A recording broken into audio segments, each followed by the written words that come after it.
I want to talk about the jacket pattern. This is the way it's done according to the textbook, and it's made off of the torso draft that was for making dresses. And so I think it's very clear that we're going down and out a ½ inch, and that at the neckline we go down 1/8 of an inch and up 1/8 at the neck, shoulder, out 1/4, and up 1/4 at this end.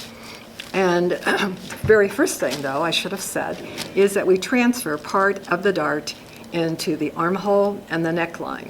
So that's dispersed this bust dart. And in the back, it's really just the very same thing of going down and up and out and down and out. So this is very straightforward. And that's what you'll be doing so that you can make a jacket pattern. I've gone ahead and made a tag board out of that so that I could use that over and over for making patterns, but you don't have to do that. So now let me show you.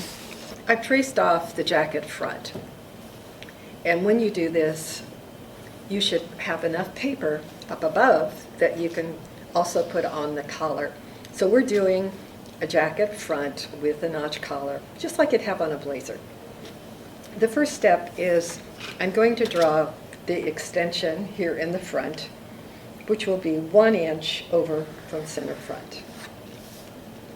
So I should put CF because that's center front. And then step by step, the way the book does this, we'll call this corner A, and we're coming up. We're drawing down. Following the shoulder line, I'm going to come up 1 inch and stop there. And I'm going to draw from that point. That's actually C. It looks like that should be B to me. But then I'm going to go from that point down to where I want the break point to be, which is going to be here. It's about 1 inch above the apex. And that's B, so I could have done that first. Now I'll draw a line from this point down to B, through B, all the way down to the extension, like this. So we could label this extension. You know, this is where you have the buttons and buttonholes. And this is actually going to become the roll line. All right, so that's our very first steps. That diagonal line that I drew, and I called the roll line, needs to be folded underneath. And the purpose of that is so that I can draft the lapel on this side. It actually goes into the jacket. I have to be able to see the curved line that's through there. It's already marked, and it looks like that. I can see through the paper. But at your house, why don't you put it up to the window so you can see it better? And this is point E. I come out from E straight like this, and that gives me a corner that I'll call F. And then F goes down to B. Actually goes all the way down to D. I didn't tell you this is D down here. It goes all the way down to D, like this. And that's the outside edge of the lapel. However, you don't want to leave it straight like this. You want to have it slightly curved.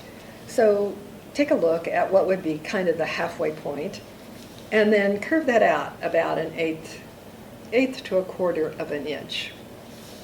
So if you want to do this with your straight ruler, you can, or you can grab your curve.